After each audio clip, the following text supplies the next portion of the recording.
Bonjour, des agences bancaires comme celle-ci, il y en a plus de 38 000 en France et vous faites probablement partie des 99% des Français qui disposent d'un compte bancaire.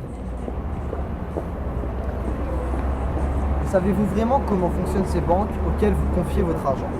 Dans notre quête de réponse, nous avons interviewé économistes et banquiers et vous allez voir que la banque n'est pas aussi sûre qu'elle en a l'air.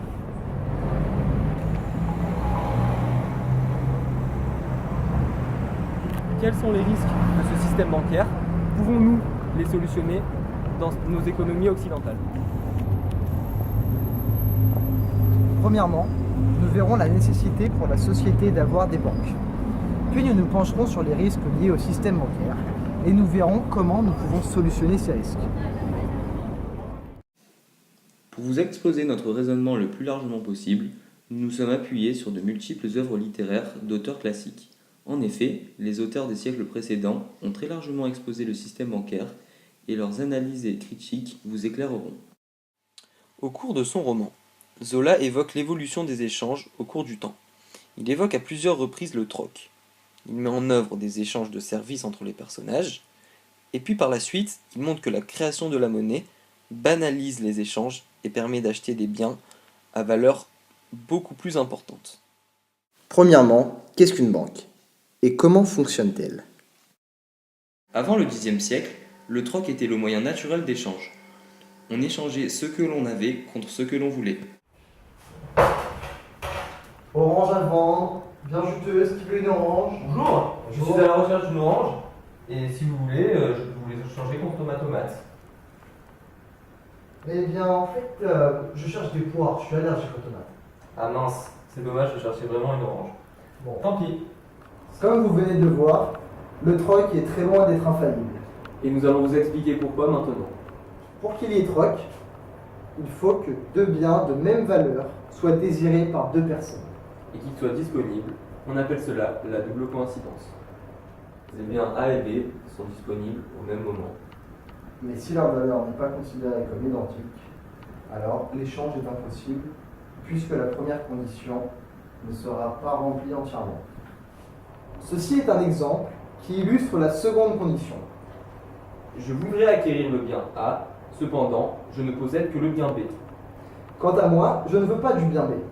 L'échange est donc impossible, puisque le bien B ne m'intéresse pas. Depuis la monnaie, les échanges sont facilités. Tout le monde est intéressé par la monnaie.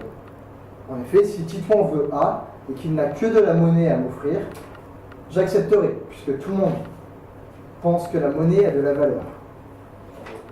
Si je souhaite échanger B contre le bien A, je n'ai qu'à vendre ce bien B en échange bien sûr de monnaie. Je peux désormais acquérir le bien A. Les conditions d'invention de la monnaie sont méconnues, mais son utilité est évidente. Déjà au Xe siècle avant Jésus-Christ, les Chinois utilisaient des kauris comme monnaie, des petits coquillages.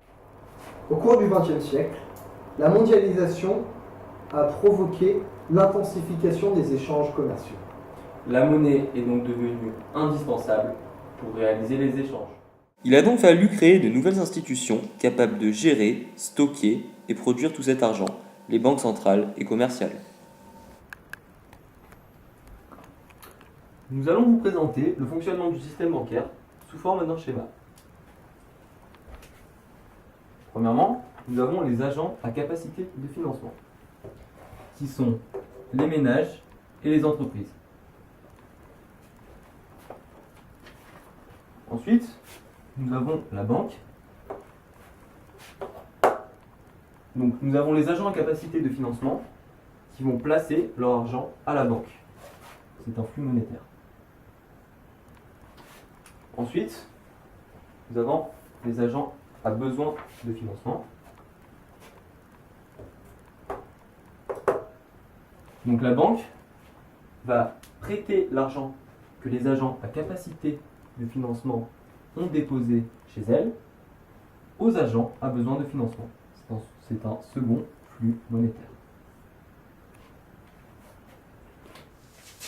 Donc les agents à capacité de financement confient leur argent à la banque. En échange de la confiance qu'ils lui accordent, la banque rémunère les agents à capacité de financement à un taux d'intérêt que l'on appellera M, calculé en fonction de la somme prêtée. Donc de la somme prêtée à la banque par les agents à capacité de financement.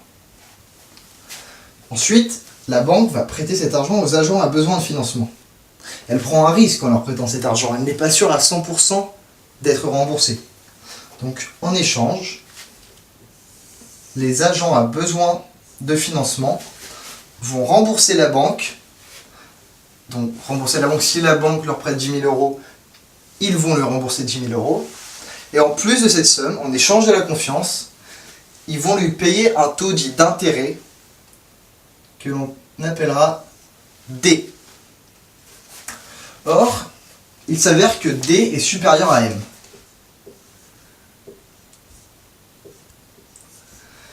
Presque, enfin tout le temps même. Donc il s'avère que la banque reçoit plus d'argent que ce qu'elle n'en dépense. Donc la banque est gagnante. À pratiquement tous les coups, la banque est gagnante. Mais d'un autre côté, les agents à capacité de financement sont également gagnants, puisqu'ils sont à peu près certains que leur argent est en sécurité. Et les agents à besoin de financement sont gagnants aussi, puisqu'ils ont réussi à trouver les fonds dont ils avaient besoin. Donc, au final, avec ce système, tout le monde est gagnant. Nous avons réalisé un petit schéma résumant la situation.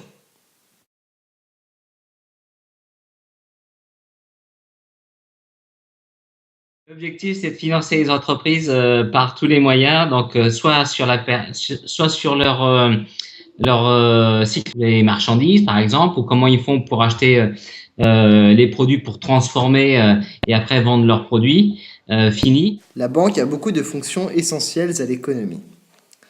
Par exemple, elle finance les entreprises qui peuvent ainsi investir et dynamiser l'économie, car cela favorise leur développement. En fait, la banque est le levier pour une entreprise pour se développer. Donc Orchestra, c'est les vêtements pour enfants. Donc, qu'est-ce qui s'est passé pour cette entreprise? Ben, là, ça a fait un boom d'activité et ils sont passés, on va dire, grosso modo, de 200 millions d'euros de chiffre d'affaires à 400 millions d'euros de chiffre d'affaires. Donc, qu'est-ce que ça fait dans ce cas-là? C'est que ça génère des besoins. Parce que le chiffre d'affaires, il faut bien en face avoir le potentiel pour acheter les produits pour pouvoir les vendre. Donc, nous, les banquiers, on a remis donc un crédit qui permet donc de répondre aux besoins de l'entreprise. Donc, grâce à ça, ils ont pu donc faire leurs achats et développer leur activité et poursuivre donc leur croissance. La monnaie peut être stockée tout en gardant sa valeur au cours du temps, à l'inverse des biens et des services classiques qui, eux, changent de valeur au cours du temps. Par exemple, du blé peut se périmer et perdre sa valeur, mais à l'inverse, un objet de collection peut gagner de la valeur en vieillissant dû à sa rareté. Mesure de valeur. La monnaie permet de définir et mesurer précisément la valeur d'un bien ou service, alors que le troc est approximatif. Et c'est la banque qui permet de conserver la monnaie. Résumons. La banque s'occupe de notre argent et le sécurise. Elle finance des projets qui dynamisent l'économie et permet aux ménages de financer leurs propres projets. La banque permet aussi de mesurer la valeur d'un bien et de conserver notre richesse. La banque centrale crée la monnaie dont nous avons besoin, la distribue aux banques commerciales qui l'acheminent enfin jusqu'à nous. Lors des chapitres 3 et 4 de L'argent de Zola, Saccard installe sa banque. Il doit pour cela constituer un capital de départ. Il cherche donc des investisseurs fortunés, mais peu regardants sur l'éthique de ses activités. Lorsque son capital est constitué, il peut commencer à prêter de l'argent, puis lancer sa banque. Ensuite commenceront ses ennuis.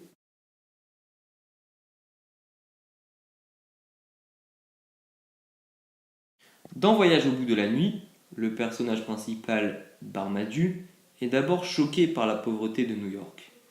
Puis il continue son périple et arrive à Wall Street. Il est en admiration devant tous ces bâtiments appartenant aux banques. Il les trouve fascinantes et monstrueuses. Il en oublie même la pauvreté par laquelle il avait été choqué auparavant. En effet, on remarque la présence des champs lexicaux de la peur et de la monstruosité. On relève 2 fois le mot monstre et il y a aussi l'expression plaie triste. Quant au champ lexical de la religion, on peut relever Saint-Esprit, miracle, hostie ou encore église. L'auteur établit une métaphore filée entre les banques et les églises. Louis-Ferdinand Céline présente la banque comme à la fois majestueuse et fascinante, mais aussi comme une institution dont on doit se méfier car elle est assez dangereuse pour l'économie. Émile Zola va aussi montrer les quelques défauts que peuvent causer la monnaie. Il met en évidence le phénomène de dématérialisation de la monnaie, c'est-à-dire que l'argent en général ne repose sur strictement rien. Il n'est que la valeur d'un bout de papier, qui symbolise les billets. Pour bien comprendre les risques du système bancaire actuel, il est important de comprendre dans quelle mesure il a changé.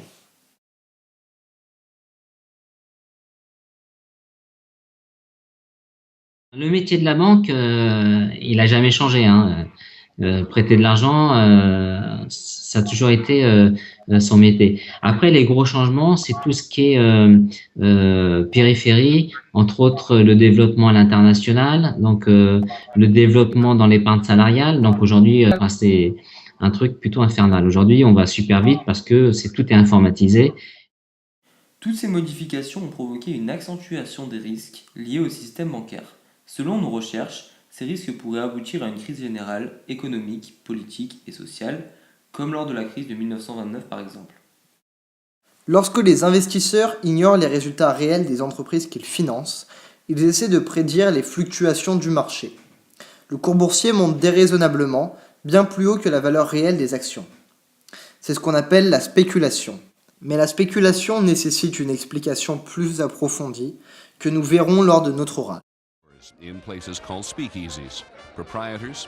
L'euphorie règne à New York, la prospérité est au rendez-vous, la situation économique semble inébranlable, la confiance est à son paroxysme.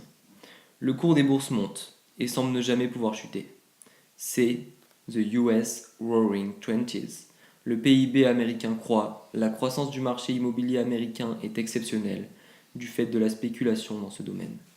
Les investisseurs et traders ont une confiance aveugle et continuent d'investir, presque sans analyser la situation qui pourtant n'est pas aussi bonne qu'elle en a l'air. L'euphorie mène à la confiance, qui induit l'investissement et la consommation, et débouche à la spéculation. Lorsque les bulles éclatent, c'est l'une des plus grandes crises de l'histoire. Comme nous le verrons dans notre oral, les banques ferment et les entreprises font faillite. La spéculation est donc un danger important du système bancaire. Un autre risque important concernant le système bancaire est la possibilité de ne pas être remboursé, notamment si la banque a prêté de l'argent à des agents économiques insolvables, tels que certains États. Qu'il y a eu en Grèce. Donc, je pense que vous avez entendu parler que les banques grecques étaient en difficulté. Donc, à un moment, pour se développer, la Grèce a emprunté de l'argent. D'accord? L'argent, ils l'ont emprunté auprès d'autres banques. D'accord? Alors, c'est des banques qui peuvent être françaises, ça peut être des banques américaines, des banques allemandes. D'accord? Nous, les banquiers français, on leur a prêté de l'argent. Le problème, c'est que quand ils se sont retrouvés en plein milieu de la crise, eh ben, ils ne pouvaient pas nous rembourser. D'accord? Qu'est-ce qui s'est passé? C'est que nous, on s'est retrouvés avec des déficits, des pertes sur ces banques-là, et donc ça, on va dire, ça a généré des problèmes de trésorerie sur les banques françaises. C'est pour ça qu'à un moment donné, vous avez l'État qui a fait face à ce problème-là en prêtant de l'argent aux banques. Autre risque du système bancaire est l'inflation. L'inflation est la hausse générale et durable des prix. Les causes de l'inflation peuvent par exemple être une hausse de la masse monétaire due à la trop forte création de monnaie par la Banque centrale. Une hausse de la demande peut aussi aboutir à de l'inflation. Les conséquences de l'inflation sont les suivantes. Premièrement, il y a une perte de la valeur de la monnaie. Ensuite, il y a une baisse du pouvoir d'achat car les prix augmentent et par conséquent, il y aura une baisse de la production. De plus, nous assisterons à une baisse du coût du crédit. La banque s'écroule, donc les entreprises et les ménages ne peuvent plus emprunter pour investir et consommer. La production baisse et le chômage augmente. Cette situation fait baisser la confiance, ce qui provoque un cercle vicieux. Souvent, chez Zola, les institutions prennent un relief hors du commun jusqu'à ce que la situation devienne dramatique. Cette transformation est réalisée grâce à des métamorphoses. La bourse, à la fois bâtiment et institution, devient une obsession pour Émile Zola dès le premier chapitre. La bourse est représentée comme un théâtre où chacun tient un rôle précis. C'est surtout le lieu des tragédies. Dans l'argent, Zola insiste sur les aspects ambigus de la banque. Gunderman, un milliardaire, joue froidement dans la logique financière. C'est un banquier réfléchi qui ne prend pas trop de risques incalculés et surtout qui mesure ses décisions avant d'agir. Il s'oppose à Saccard, qui est un aventurier, c'est un joueur. Il voit le système bancaire comme son terrain de jeu. Il spécule, prend des décisions absolument risquées et injustifiées. Dans tous les cas, il perd ou gagne, mais toujours à l'excès et à outrance. Zola présente ce jeu comme dangereux, car il est irréel. Tout se joue sur des mécanismes financiers illusoires et non pas sur de l'argent sain gagné au travail. Saccard, en diffusant ses illusions, finit par croire aux mensonges qu'il déblatère.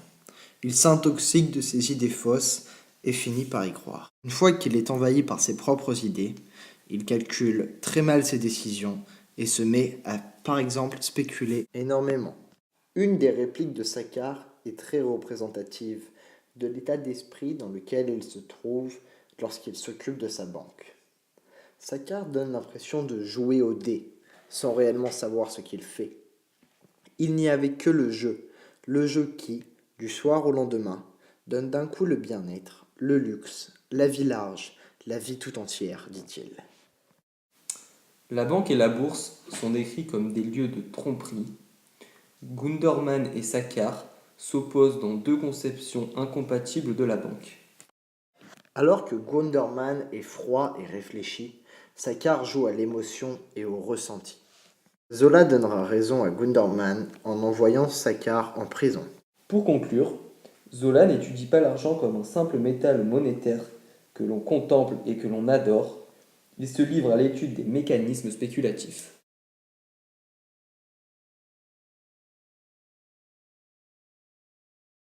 La banque joue un rôle de conseil très important pour que ses clients gèrent au mieux son argent et parviennent à lui rembourser la somme due.